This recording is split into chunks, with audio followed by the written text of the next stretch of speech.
same makeup, so you know exactly what I did. I filmed the previous video, and then I said, end video. And then I said, start video again. We love the hustle.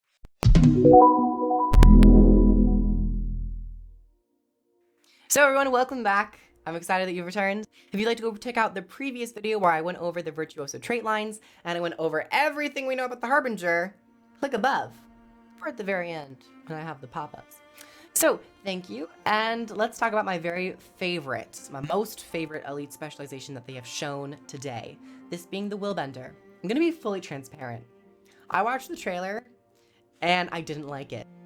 I don't know why. The trailer wasn't giving me, it wasn't serving. It was serving something, but it wasn't exciting me, you know? But, after seeing the tooltips, the utilities, the justice and the virtues, the traits. Oh my Dwayna. This is what I want Elite Specs to be. And I'm kind of sad because the Virtuoso and the Harbinger were a little lacking. But nevertheless, let's talk about the Willbender. So first we have the virtues. We have rushing justice. Rush toward your target and gain justice, delivering a strike and emanating Willbender flames. You'll notice that with these virtues, there are no passive effects until you actually activate them. There's still passives, but you have to activate the virtue first, and then you'll gain a passive effect for a short duration. So for this rushing justice, you will rush towards the target, use a claw of flames that persist and deal some damage, and you'll do more burning afterwards. Next, we have Flowing Resolve. Remove conditions and gain Flowing Resolve. You will rush towards in a direction and leave a Willbender flame behind. You're getting some Condi Clear that impede movement, and you're also gaining some health afterwards every time that you take damage and stuff. But this is another dash. This is an evade. It has a range of 450. It's on a 20-second cooldown. It's a lot of movement. And then finally, we have Crushing Courage. This is a shadow step to a location while gaining boons and emanating Willbender flames in a circle. A lot of boons. You're gonna be a menace on the battlefield. PvP, player versus player, you're gonna be chasing down people so easily. So next, let's talk about the sword skills. We have Executioner's Calling. Strike foes, you do 1 damage and then you strike again, doing a sword X slash, and you apply vulnerability on a 12-second cooldown. This is a really high damage skill that will be kind of the crux of the damage for the offhand sword. Next, we have Advancing Strike, another mobility skill. You dash towards your foe and then shadow step to deliver an attack that slows and will apply 1 second of immobilization. The slow is the important thing. The immob is kind of just to lock them in place for you to deal another attack. But I actually really like that this is a dash into a shadow step because it tricks the mind. Because there's so many rushes and so many dashes that you can probably get confused as to what ability that will be. So this is really surprising. You're going to start moving and then you'll just blink onto the target and the target will be like, I wasn't expecting that. It's a really fast, hard-hitting ability. Next, let's talk about the utility skills. We have physical skills on the Guardian. The first is Reversal of Fortune. You'll block and heal. You'll heal more if you block, and you will not take lethal damage. Now, I don't think this is technically a block skill. This just prepares you to take a strike of damage, but it will turn that damage to 0. So you're not actually getting any use out of any blocks if they happen to interact with traits or runes or sigils. It's a pure damage negation. You're just chopping the damage to 0. So technically you'll be healing for that damage and a little bit more. So I can only imagine, I wonder if they work in raids and strike missions. Like if there's a boss that does like a raid wipe or kills everybody, if you can use this ability and survive. Next we have Flash Combo. Shadow Step and strike multiple times. If all hits land, you gain access to Repose, which allows you to Shadow Step back to a target location, but don't worry, you strike the area before you Shadow Step back. Whirling Light. You lunge forward and whirl with kicks, weakening and burning enemies. It has a 15-second cooldown with a range of 600. It's a really strong attack. I honestly think that this utility skill doesn't need to have a movement ability. If it was maybe a little bit longer of a cast time, it would be cool if you could just move around while you're doing it. I don't think it needs to track your target. That seems a little too easy. And it would be better if we utilize these Shadow Step skills to get to the target and then use Whirling Light. And then when we do it well, we get that like fruition of that we've succeeded. Heel crack. You strike an enemy and stun them. It's pretty basic, and that's all I have to say about it. Roiling light. Break stuns. You dodge back while blinding and gaining swiftness. And then it flips over to quick retribution. So you only lunged back. And now, for free, you get to lunge forward again and strike and then daze them. So not only do you have a heel crack where you stun them, but now you have another stun break evade, which blinds, into a big strike, into a daze. Though I guess it's not going to do too much damage in PvP, but still, it's a lot. It does a lot. On a 15-second cooldown. Elite, we have Heaven's Palm. You slam the ground, knocking down targets, but any foes in the area that are not targeted will be knocked back. So it's a very isolating elite. You will just hit a foe, and that foe will be centered. That foe will be targeted. They'll be singled out. Every other enemy will be pushed back a bit, which gives you a really great opportunity for you and your team to strike and kind of finish them off. Now we have the traits, and this is when it gets very fun. It gets very fun. Theory crafting, build crafting starts to kick in. We have Righteous Spring. You have 25% more movement speed. Flatline. And you also gain swiftness when activating a virtue. I don't like it. I don't like it. I don't think it needs it. I know Guardian has never had one of these traits where you gain 25% increased movement baseline, but considering that they have fulfilled so heavily on the amount of traversal, blinks, and shadow steps, this is kind of pushing it and kind of making it feel too powerful, if I'm being perfectly honest. I think the swiftness on activating a virtue is good enough for a minor. For PvE, that can work. I think if they kept this, it's good to keep in world versus world and PvE. But with a game mode such as PvP, the maps and movement speed, it's so vital that I feel like the shadow steps are already doing that. And all of the lunges and the dashes and etc, etc. Movement speed, you can often win games by having more movement speed. You can get out of fights, you can leave, you can go to the point, you can decap, and then just run. Sometimes people can't catch you. So we have lethal tempo. Activating a virtue and its passives gives a damage bonus, a 3% which stacks to 5. You gain stacks of this boon. When gaining stacks of this boon, it will refresh the other stacks.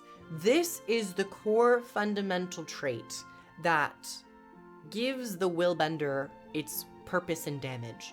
It's not going to just have a lot of power to begin with.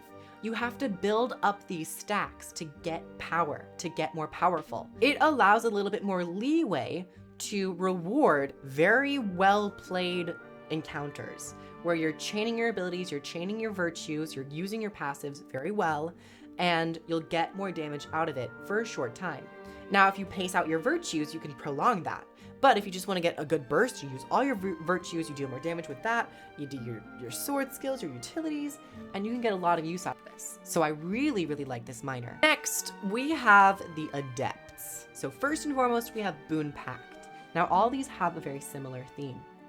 I love it. I love it so, so much. So you gain concentration, but boons to allies have reduced duration. You'll gain 240 concentration, but your outgoing boon application is reduced by 50%. Love it. I wouldn't even mind if it was 75% or 60%. Go a little bit higher, actually. Please. Next, we have Power for Power. You reduce your toughness, but gain it equally in power. You'll reduce 240 toughness to gain 240 power. This is a high risk, high reward.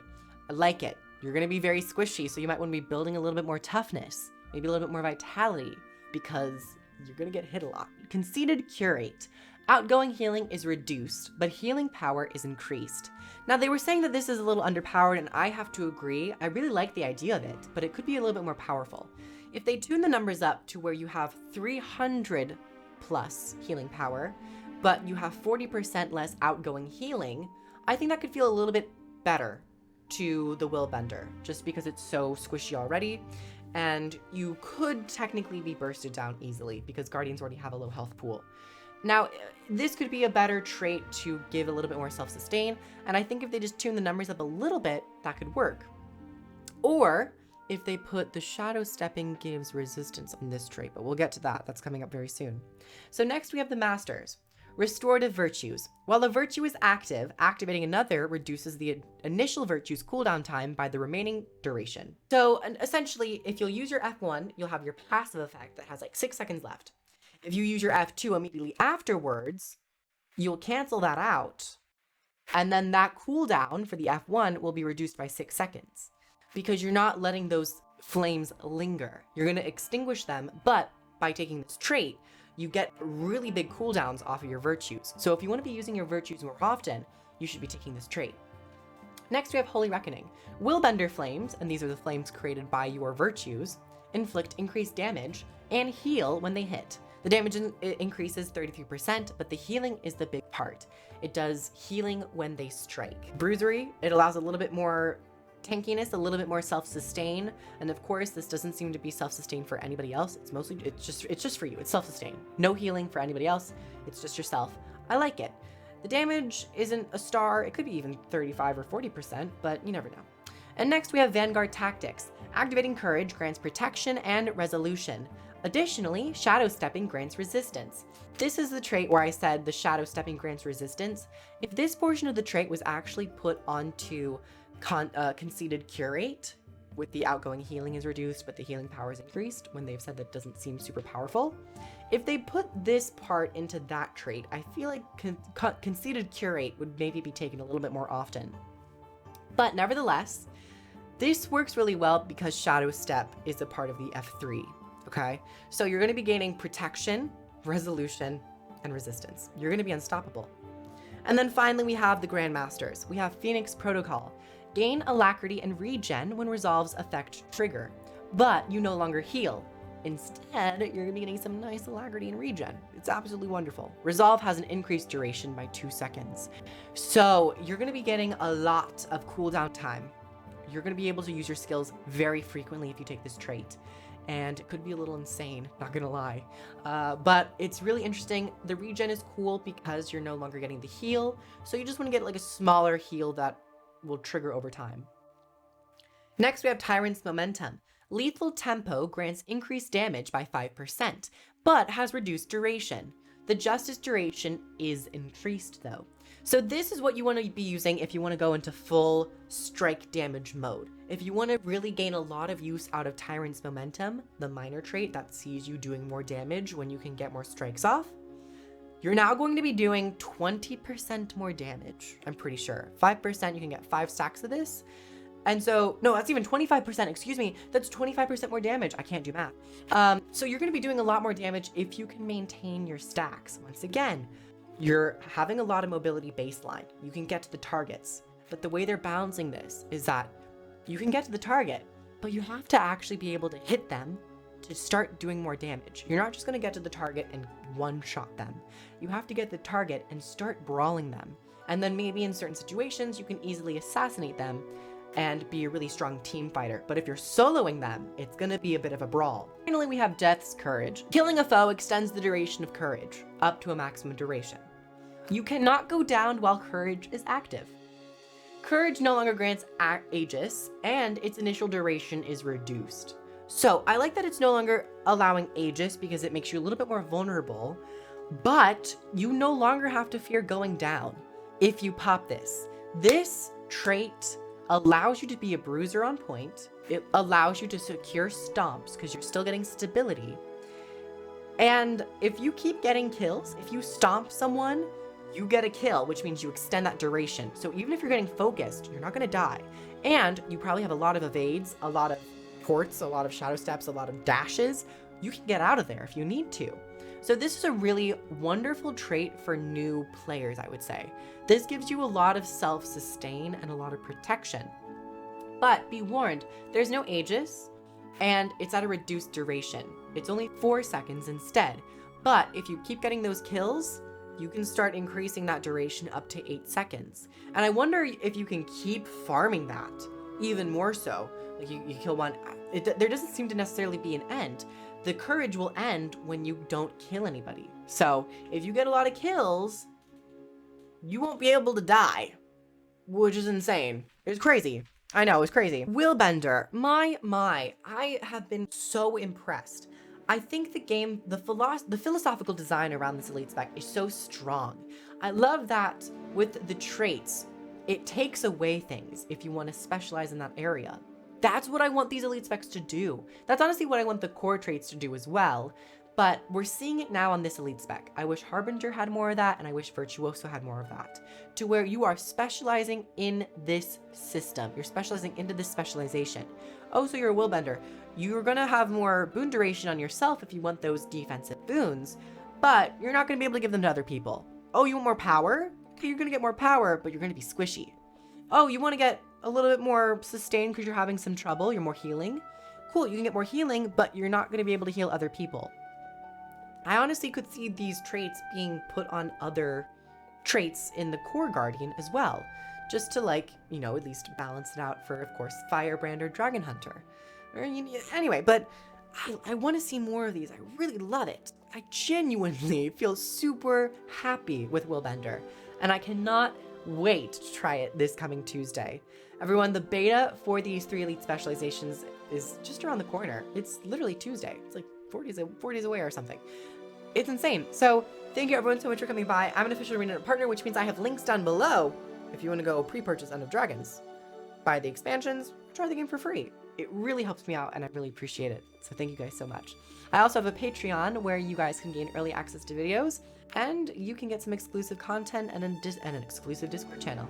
So thank you everyone for coming. Like, share, comment your thoughts down below about the Willbender, and subscribe for more videos. Catch you guys soon. Bye everyone!